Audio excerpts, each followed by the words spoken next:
Impuestos digitales, inteligencia artificial y compliance son solo algunos de los retos que tu empresa tendrá que enfrentar. En Foro IDC abordamos estos temas. Aquí te dejamos los detalles. Nos encontramos con la maestra Graciela Pompa, coordinadora de Comisión de Prevención de Lavado de Dinero y miembro de la Junta de Honor del INCAP. Bienvenida, maestra. Muchas gracias por la invitación, es un placer estar con ustedes. Usted ha comentado que en materia de lavado de dinero, a pesar de que Gafi ha hecho buenos comentarios, pues no es una tarea realizada con tanta eficiencia en México.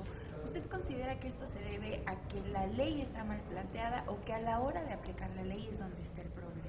Yo creo que aquí intervienen varios factores. Uno de ellos, desde luego, es que la ley está elaborada, está realizada de una forma que no es clara. Entonces, quienes son sujetos obligados, quienes se dedican a actividades vulnerables, no tienen claras cuáles son sus obligaciones, cuáles son los parámetros y cuáles son los lineamientos con los que se debe de seguir.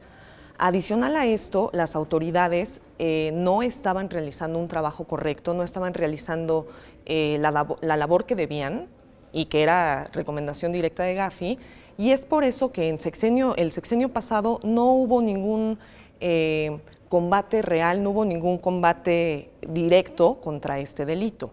Ahorita las cosas están cambiando y ese es uno de los grandes retos que nos espera, sobre todo en esta nueva administración. ¿Usted considera que vendrán más cambios y más fuertes en materia antilavado?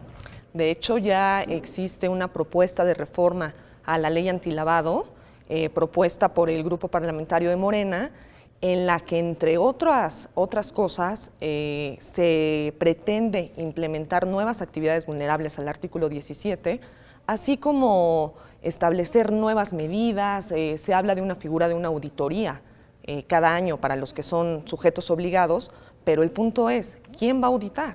A un oficial de cumplimiento, necesitamos a alguien certificado, pero ¿qué institución es la que va a certificar a quien va a auditar a los sujetos obligados? Y además de quién se va a encargar de auditar, ¿usted considera que a lo mejor también tiene que ver con las sanciones? Es decir, que las sanciones deberían de ser más duras. Al contrario, las sanciones y que están inmersas en la propia ley antilavado son altísimas. Nos habla de un parámetro por incumplimiento de la ley que puede ir hasta 5 millones de pesos. Ojo, ¿cómo se determinan las multas? Es al libre albedrío del verificador, del auditor. Entonces yo creo que no se trata de un tema de multas, yo creo que se trata de un tema de darles a los sujetos obligados la facilidad para cumplir. Muchos quieren cumplir pero no saben. El SAT no tiene un área de atención a clientes a quienes se dedican a actividades vulnerables. Entonces yo creo que es un tema que tenemos que romper. No se trata de multas, sino se trata de cumplir, pero saber cómo cumplir. Claro, y además también saber cuáles son las dependencias que se involucran en este proceso, ¿no? Porque pareciera que es el SAT, pero no sé, usted me podría decir cuáles son las otras instituciones que deberían de involucrarse en el combate al lavado de dinero. El SAT es la autoridad que se encarga de verificar el cumplimiento de esta ley, pero el SAT le reporta a la UIF, que es la Unidad de Inteligencia Financiera, que es la autoridad que se va a encargar de discernir, de analizar toda esta información para que en su caso se envíe, se presente una denuncia ante la Fiscalía General de la República. Como siempre lo he dicho, este tema es tan híbrido que no sabemos cuál es la autoridad que es la responsable. Es el SAT, es la Secretaría de Hacienda, es la UIF, es la Fiscalía General de la República y a su vez, desde luego, la Comisión Nacional Bancaria y de Valores para las entidades financieras. Esto es para sujetos obligados de actividades vulnerables regulados en el 17 de la Ley Antilavado. Pues muchas gracias por acompañarnos en Foro IDC y por darnos esta entrevista, maestra. Desde luego, con todo gusto. Nos encontramos con el licenciado Cuauhtémoc Contreras Lamadrid, director del Seminario de Derecho Procesal de la UNAM y exdirector del Centro de Justicia Alternativa de la Ciudad de México. Bienvenido, licenciado. Buenos días. Hola, ¿qué tal? Buenos días. Usted nos platicaba en su ponencia, en qué consiste la mediación y como un sistema alternativo de justicia. ¿Nos pudiera platicar cómo es que la mediación beneficia la impartición de justicia en nuestro país?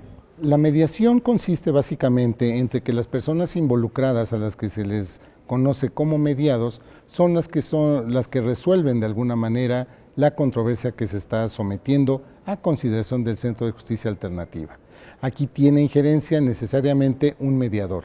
y dentro de las facultades con las que cuenta el mediador, pues básicamente son llevar a la gente a través de las herramientas que conocen a que se resuelvan precisamente esas controversias. Las ventajas que existen consisten básicamente en que son ellas las que resuelven la controversia y no un tercero, como sería el caso de un juzgado, ¿no? un juez, un árbitro o simplemente un tercero que es el que decide cómo se van a resolver esas controversias. Entonces, lo más importante siempre será que las partes resuelvan la controversia de manera directa. ¿En qué casos la mediación sí aplica y en qué casos no? La mediación de manera general aplica en todas las materias. Habría que ver cuando se trata de derechos disponibles o no disponibles. Por ejemplo, el tema del estado civil de las personas no se puede resolver a través de la mediación, al igual que la patria potestad, pensando en un tema de derecho de familia. Por otro lado, también podríamos hablar de materia penal, en donde está de alguna manera limitada la intervención del mediador, que en el caso de esta materia se les reconoce o se les conoce como facilitadores. Estos facilitadores al final lo único que van a establecer o lo que van a determinar es llevar a las partes con las herramientas a tomar una determinación donde, si es factible, tratándose del delito, depende cuál sea posible establecer esa mediación donde ellos resuelvan la controversia. Y ya que el mediador es una persona que dota de herramientas, ¿cuáles son las características que debe de tener el mediador ideal o un buen mediador? Digamos que el mediador ideal sería aquel que cuente con una solvencia moral importante. Me refiero moral desde el punto de vista legal, desde el punto de vista de que sea una persona que siempre se ha mantenido en un nivel de honorabilidad. Por otro lado, lo más importante también es que conozcan del tema que van a resolver. No podemos hablar de un tema de mediación en materia de propiedad intelectual y la persona no conoce lo que es el derecho de autor o la propiedad industrial. Esas partes me parecen fundamentales. Por otro lado, dentro de estas características sería sobre todo que sea responsable, que permanezca de alguna manera siempre y de manera regular, que sea imparcial ante los retos que se le presentan, ante los problemas que están sometiendo a su consideración, que sea neutro y finalmente, me refiero a la neutralidad, que no tome partido por alguna de las partes y sobre todo que tenga una preparación constante, una actualización, porque aquí lo que vemos es que los mediadores requieren de mucha atención, el trabajo es desgastante, es día a día. Un mediador, estoy hablando de los mediadores públicos, trabajan diario con una cantidad importante de mediados que acuden a verlos. Pero lo mismo puede aplicar con un mediador privado, porque dependiendo las características de la materia y la naturaleza, representaría ese conocimiento. Pues bueno, licenciado, muchísimas gracias por acompañarnos en Foro IDC. Muy valiosa su participación. Muchas gracias, muchas gracias. Estamos con el socio director de Monsalvo Asociados, el licenciado Luis Monsalvo. Bienvenido, licenciado. Gracias, buenas tardes. Su ponencia es sobre las huelgas y cómo pareciera que es un tema de moda, ¿no? Durante muchos años vimos que había una especie de paz laboral. No escuchábamos tanto de huelgas y de un tiempo para acá se volvió como un boom. ¿A qué cree usted que se deba esto? Bueno, fundamentalmente a los cambios que se están experimentando en materia laboral. Desde hace 100 años que no experimentábamos una verdadera reforma laboral. Habíamos tenido incluso hasta cambio de ley de 1931, 1970 y algunas reformas importantes a la Ley Federal del Trabajo, pero esta reforma trastoca varias cuestiones, la naturaleza misma del derecho del trabajo, tan solo con el cambio de las autoridades que ahora van a resolver los conflictos, entre ellos las huelgas, ¿verdad? Todo eso hace que este cambio genere una percepción distinta en las instituciones. Nosotros ya vivimos el tema de las huelgas allá en el norte del país, circunstancia que no se daba desde hace mucho, ¿verdad? Y es evidente que todo esto obedece a este cambio, vamos a decirle, estructural y de naturaleza. Y las huelgas son, porque de pronto nos pudiera asustar el tema, ¿no? Pero ¿son las huelgas necesariamente algo malo? No, al contrario, fue pensado como algo útil.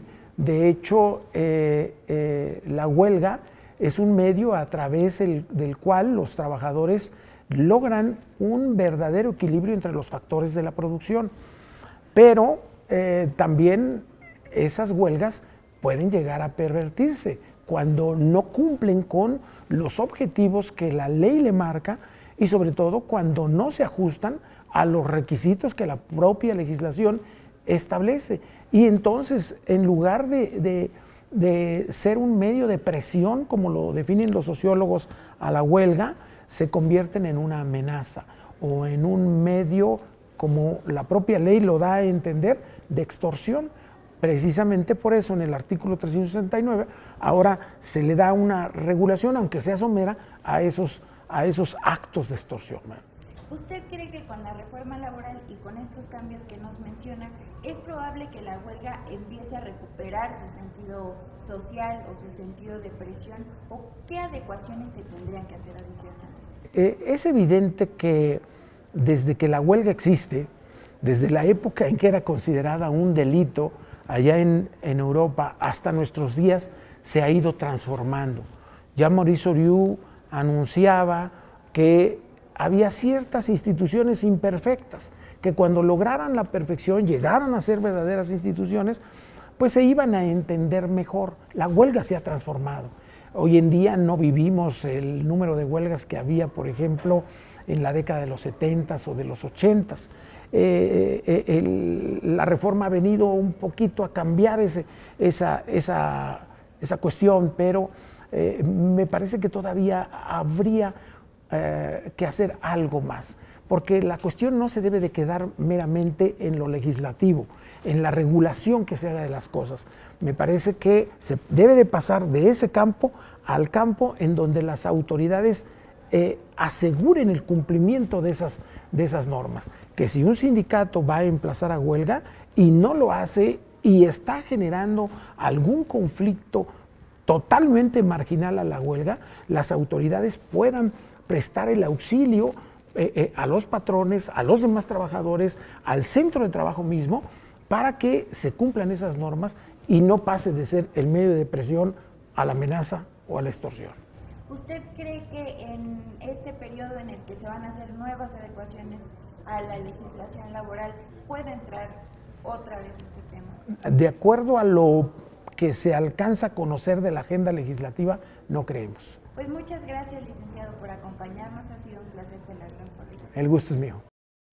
Estamos con el expresidente y miembro de la Junta de Honor del INSAN, Rafael Ramírez. Bienvenido, licenciado. ¿Qué tal? ¿Cómo está? Muy bien.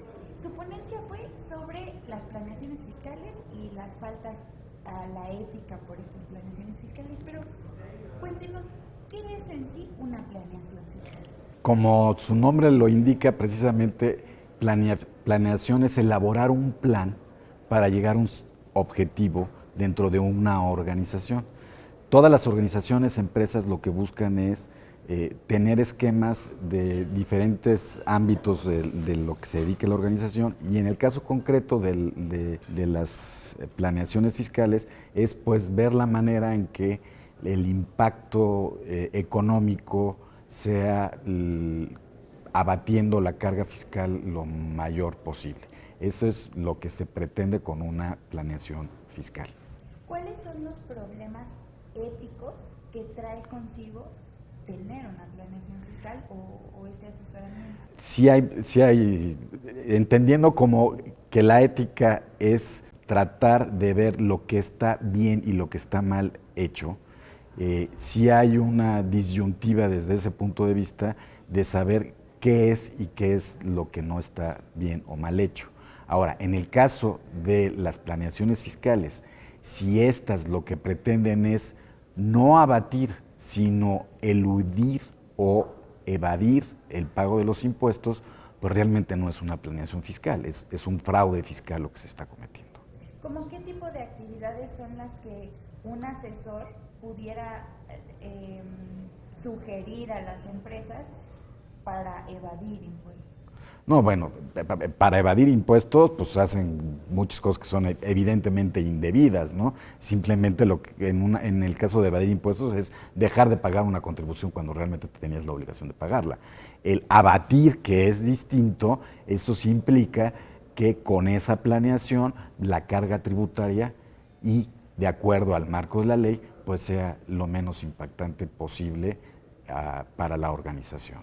¿De quién es la responsabilidad? Es decir, una empresa tiene un asesor que le ayuda a generar toda esta estrategia y si caen en prácticas indebidas, ¿de quién es la culpa? ¿De la empresa o del asesor? De ambos. La responsabilidad es tanto de la empresa como contribuyente y en su caso, si hay un administrador único o un consejo de administración, será sobre ellos, sobre quien repercuta la obligación directamente, además de la empresa como tal. Y en el caso del asesor fiscal que haya hecho una planeación que es contraria a las disposiciones, pues también tiene una responsabilidad y tiene una responsabilidad incluso penal conforme al artículo 95 del Código Fiscal de la Federación. Y pues muchas gracias, licenciado, por su información, por esa información y por acompañarnos. No, muchas gracias a ustedes por la invitación. Que esté muy bien. Igualmente. Estamos con el maestro Roberto Hernández, socio director de Comad SC. Bienvenido. Muchas gracias, encantado de estar con ustedes. Aquí en Foro IDC nos va a hablar del compliance y mucho se habla sobre los cambios normativos que vienen. ¿Cuáles son los principales cambios normativos en materia de compliance a las que las empresas tienen que estar muy atentas? Claro, bueno, desde hace varios años que se estableció el Sistema Nacional Anticorrupción y derivado de este proceso que hubo de cambio de gobierno, hace falta una serie de decisiones y definiciones normativas. Una de ellas es precisamente la composición del Tribunal Federal de Justicia Administrativa, el tema de las regulaciones específicas en materia de la Ley General de Responsabilidades Administrativas y cómo integrar el sistema de integridad. Y además viene por parte de la Secretaría de Función Pública un proyecto que creo que va a ser muy relevante, del cual vamos a hablar, se llama Padrón de Integridad Empresarial, que es un sistema, una plataforma digital en la cual se van a poder registrar y acreditar las personas físicas y morales interesadas para que demuestren su cumplimiento y su compromiso a la integridad y el combate a la corrupción. Eventualmente, cuando este padrón de integridad empresarial tenga resultados, las empresas van a tener un logo, una especie de símbolo en el que van a poder... Los de empresas socialmente exactamente, un logo que se va a llamar Kukulkan, que representa los Kukulkan, y entonces en el cual precisamente lo que hace es acreditar que las empresas tienen y cumplen con ese propósito. Okay. ¿Usted considera que las empresas en México están preparadas para entrar en este padrón? O sea, ¿tienen lo necesario para que en cuanto se abra esta convocatoria o en cuanto se abra el programa, ellos se puedan integrar? Es una pregunta que creo que tiene varias respuestas. Yo creo que todas las empresas en México tienen posibilidad de hacerlo porque hay desde herramientas muy sencillas y gratuitas hasta muy sofisticadas y muy caras. Todas ellas son igual de válidas y para las diferentes empresas existen diferentes soluciones.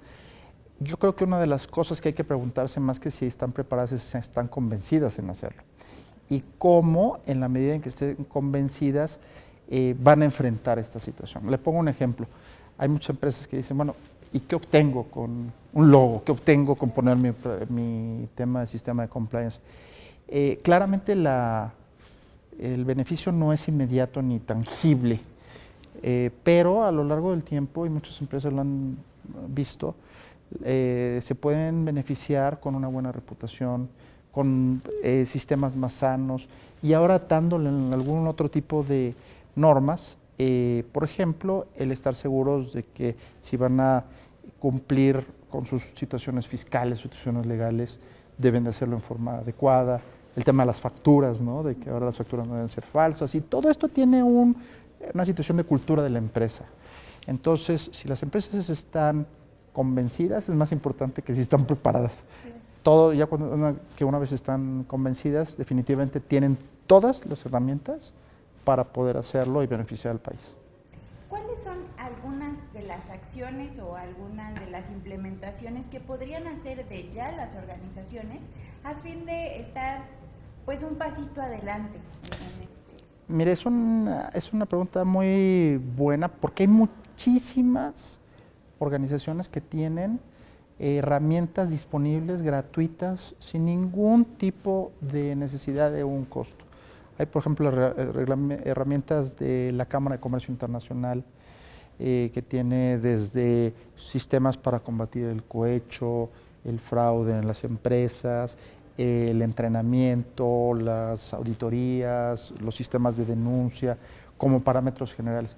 Yo puedo decir que desde eso podría una empresa literalmente bajar de internet estos documentos, implementarlas en su empresa, tienen hasta sistemas de entrenamiento y no necesitan gastar absolutamente nada. Es una forma en que pueden empezar sin ningún tipo de inversión, porque ahora con los tiempos como están de complicados, claramente la gente no ve el retorno de la inversión claro en este sistema, pero eventualmente lo van a necesitar. Entonces creo que puede ser una forma. La otra es claramente pues contratar a expertos y consultoras. Yo creo que hay empresas que sí lo ameritan por sus tamaños y por sus complicaciones operativas y diferentes departamentos, pero hay que recordar que la mayoría de las empresas en México son pequeñas y medianas empresas.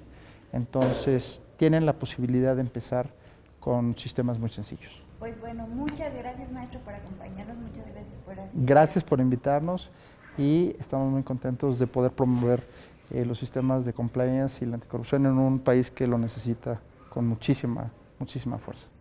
Muchas gracias. Gracias.